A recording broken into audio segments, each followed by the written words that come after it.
Olá pessoal, mais uma vez aqui no Pop para mais um programa. Hoje nós vamos falar sobre conselho, conselho administrativo, conselho consultivo, conselho de família, enfim, a gente vai dar conselho para vocês, não é? E para abrilhantar esse papo, eu trouxe uma conselheira, Patrícia Bentes, que trabalha em vários conselhos, tem uma experiência incrível nisso e ela vai nos esclarecer hoje algumas coisas que, para mim, por exemplo, são muito importantes. Eu não tenho a menor noção do que é um conselho, a diferença de um conselho administrativo para um consultivo, para um de família. E eu vou pedir esses conselhos para a Patrícia. Tudo bem, Patrícia? Tudo bem, Sérgio. Obrigada pelo convite. Eu que agradeço, porque você é a matéria-prima do programa. Se você não vem, não tem programa, né? Porque a gente tem que ter sempre alguém para fazer a entrevista, né? Mas é interessante, eu conheço você há muitos anos, já te entrevistei antes sobre valuation, né? Porque naquela época você estava trabalhando basicamente com isso, mas de uns tempos para cá você passou a exercer esse papel de conselheira em alguns conselhos, né? O que é exatamente um conselho?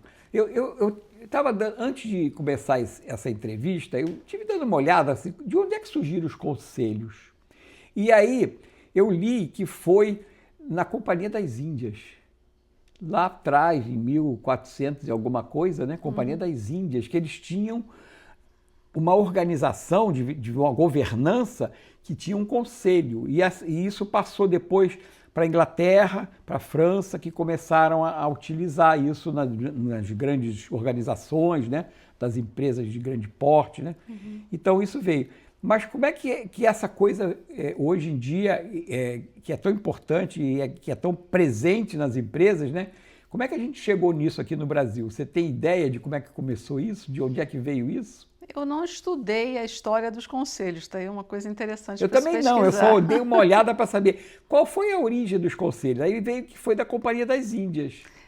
Mas eu posso dizer assim que lá atrás o que deve ter, e aí eu teria que pesquisar mais, ter sido precursor dos conselhos no Brasil, foi justamente a Comissão de Valores Mobiliários que começou a exigir que esses colegiados existissem nas empresas de capital aberto. Isso é obrigatório hoje em dia, né? E aí isso de alguma forma se disseminou pelo mercado e a gente também, à medida que a gente evolui na governança das empresas, o conselho começa a ser um recurso importante para quem quer realmente evoluir na sua governança, tanto empresa de capital fechado, tanto de capital aberto como de capital fechado. Então, hoje em dia, você tem, como você falou, vários tipos de conselho de administração, conselho consultivo, conselho de família e vários outros tipos de colegiado que, em última instância, são órgãos que ajudam na tomada de Apoio, né? decisão. Às vezes são os órgãos deliberativos de decisões complexas ou são órgãos de apoio para decisões que vão ser tomadas por terceiros, mas que têm normalmente envolvimento em problemas mais complexos, onde você precisa de mais de uma opinião. Sim. Então, o conselho é justamente um grupo de pessoas que troca ideias e avaliam determinada questão e aí chega a um consenso que é a recomendação desse conselho para tratar E o que essa ou aquela diferencia um questão. conselho administrativo de um conselho consultivo ou de família. familiar?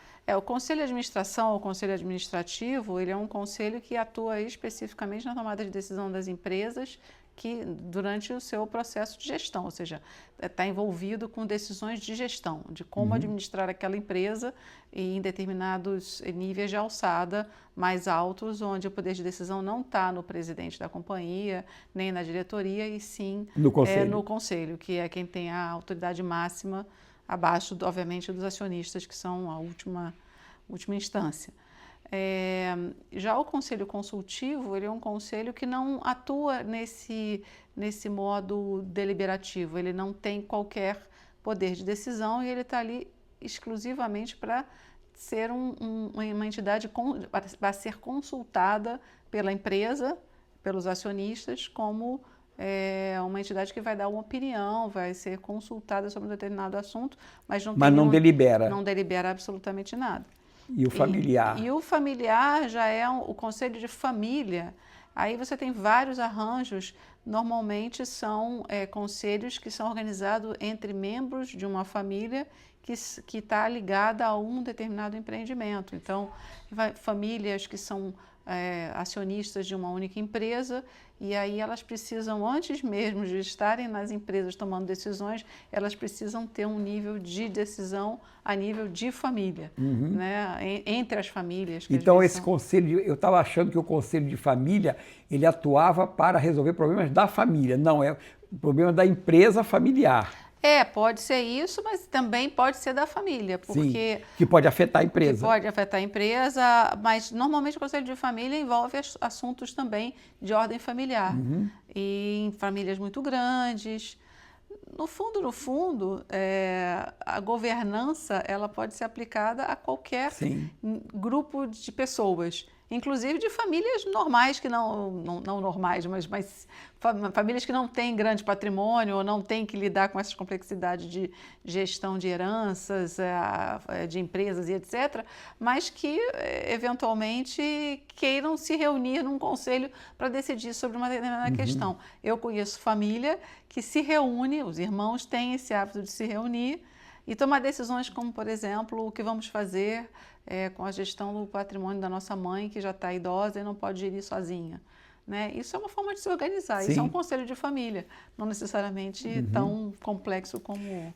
O papel do conselheiro, então, é o papel de uma pessoa que ele tem um conhecimento profundo dos assuntos que estão sendo tratados ali, tem uma vivência, né? Ele tem que vir com uma bagagem, né? Para poder ser um conselheiro. Porque senão, quer dizer, como é que você pode dar conselhos ou pode apoiar decisões ou deliberações de uma empresa se você não tem aquela vivência, se você não tem aquela experiência adquirida ao longo da sua vida?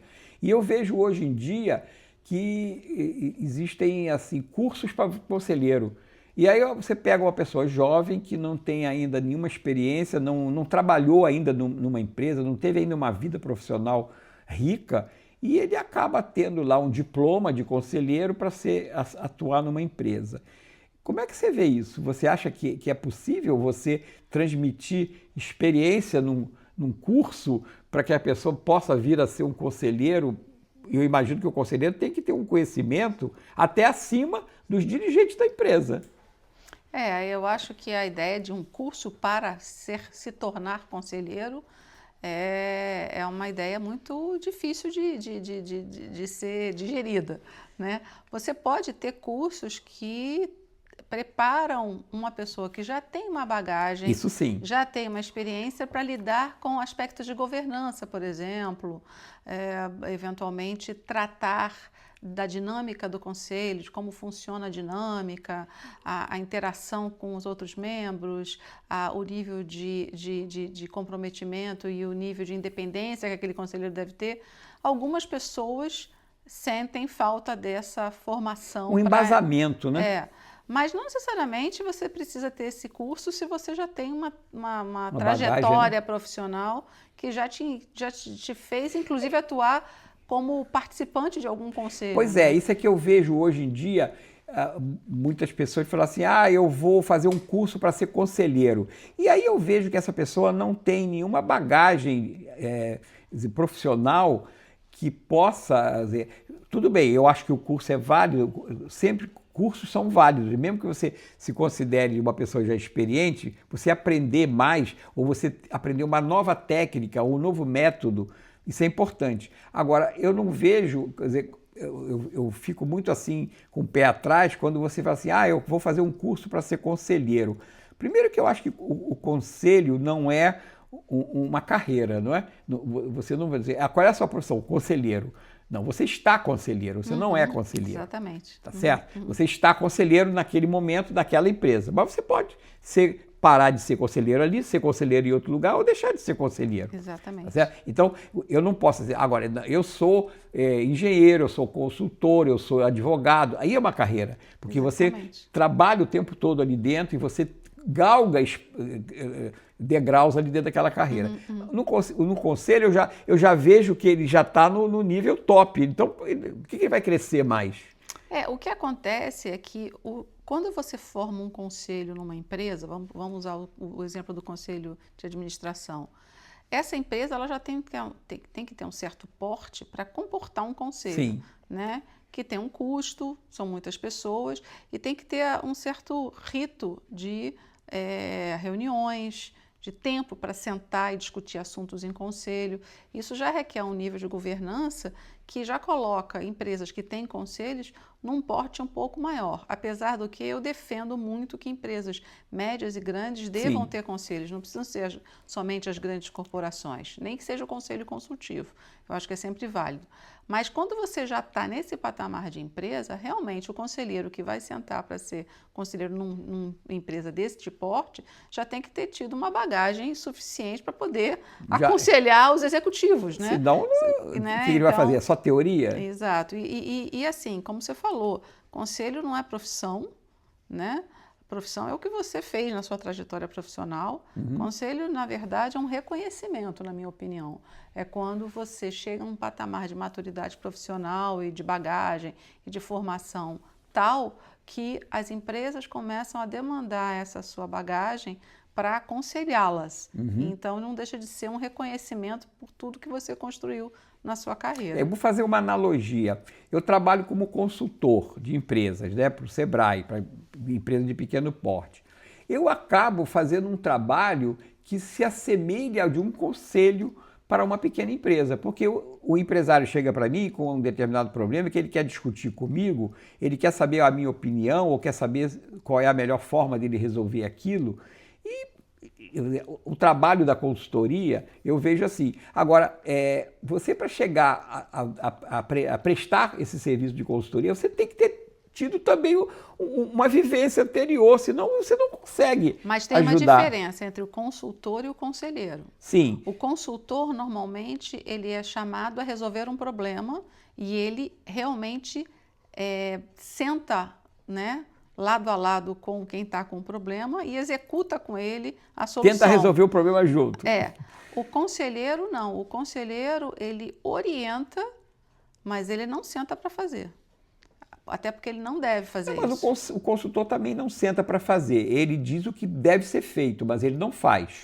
Aí você tem E aí você também tem uma questão de nível de responsabilidade. Sim. No caso do consultor, ele está ali por um período para resolver aquele problema. Não, eu não quis comparar o consultor ao conselheiro. Eu estou tentando ajudar a orientar.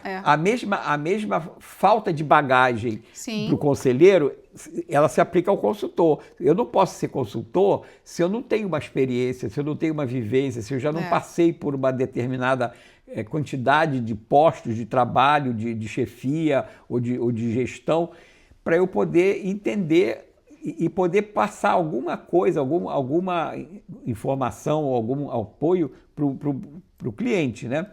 Então eu vejo muito isso.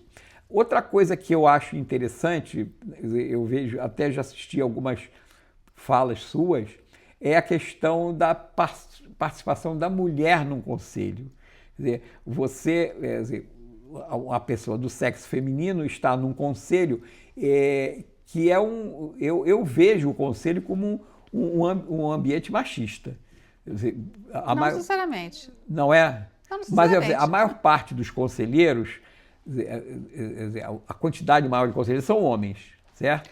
Isso é porque lá atrás a tradição vem vindo, mas isso já está mudando bastante. Hoje já tem bastante mulheres em conselho.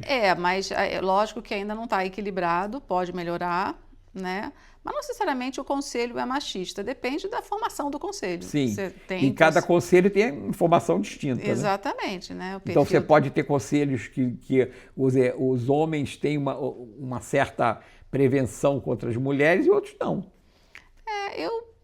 Você sente isso? Não, na minha experiência, isso fica meio transparente. Eu não percebo de uma forma tão, digamos assim, ostensiva, esse machismo que você se referiu.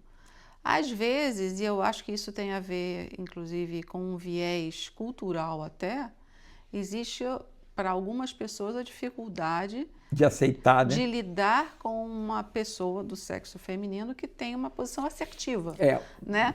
Muitas vezes a gente sabe que existem aquelas discussões que a mulher, quando é assertiva, ela é agressiva, né?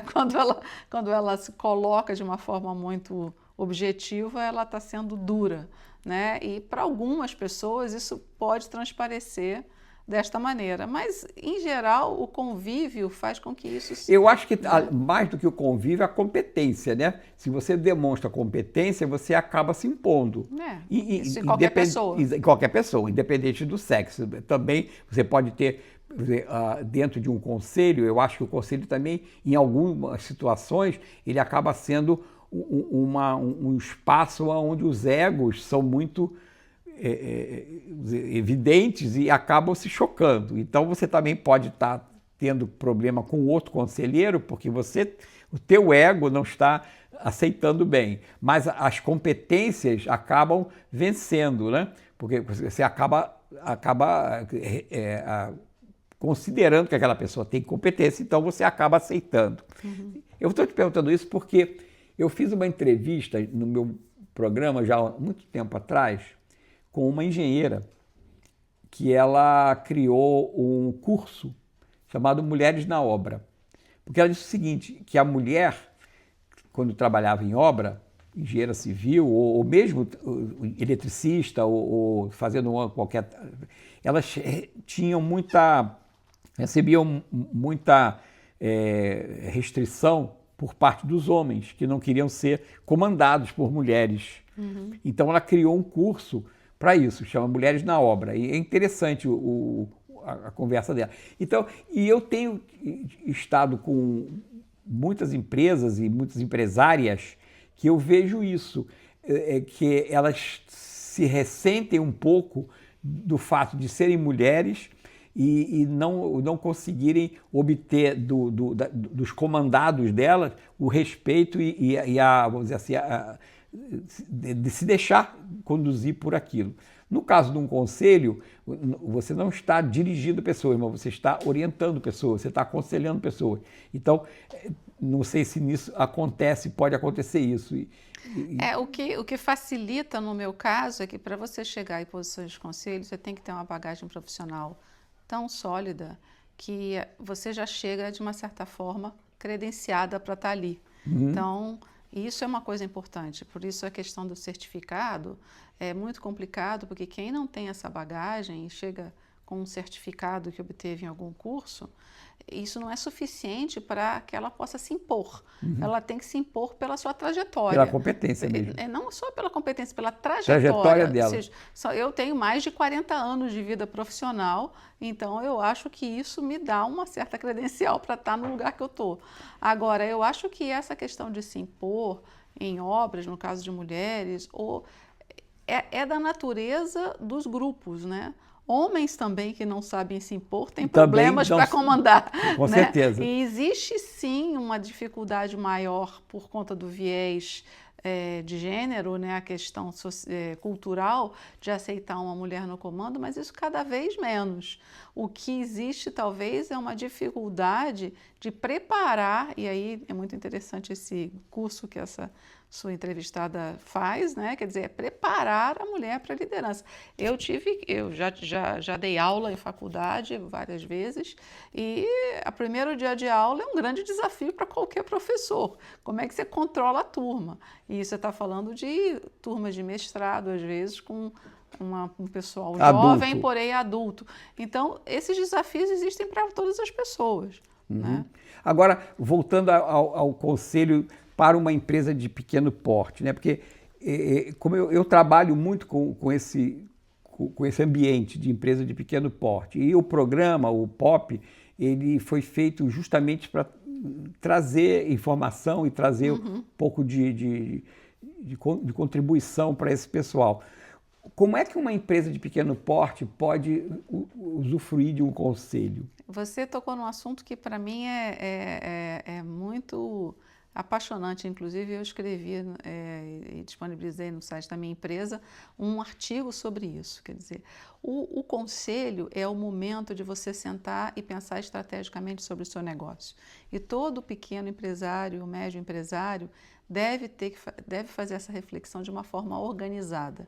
Porque o pequeno empresário, o médio empresário, especialmente no Brasil, ele pensa todos os dias em como o negócio dele vai estar no dia seguinte, porque o futuro é bastante incerto no nosso país.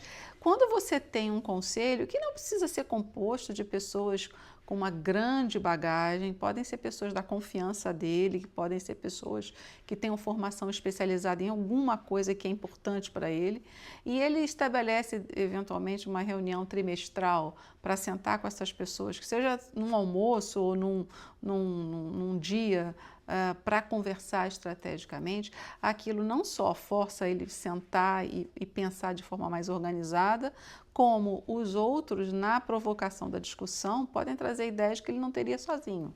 Então, eu acho que todo empresário, independente do seu porte, deve ter o seu jeitinho de fazer o seu conselho. Sim, eu acho isso, eu concordo com você e acho que isso daí seria uma coisa muito interessante, porque eu vejo a dificuldade do pequeno empresário, do empresário de pequenos negócios, porque ele está muito mais focado na operação do negócio do que na gestão do negócio. Então, muitos negócios acabam não evoluindo, não crescendo, ficam estagnados ou até morrem, porque o empresário ele não consegue ter visão de longo prazo do negócio, ele não consegue se preparar para o futuro. Ele está vivendo, como você falou, ele está trabalhando para ganhar o dia, para ver se no dia seguinte ele consegue abrir o negócio novamente.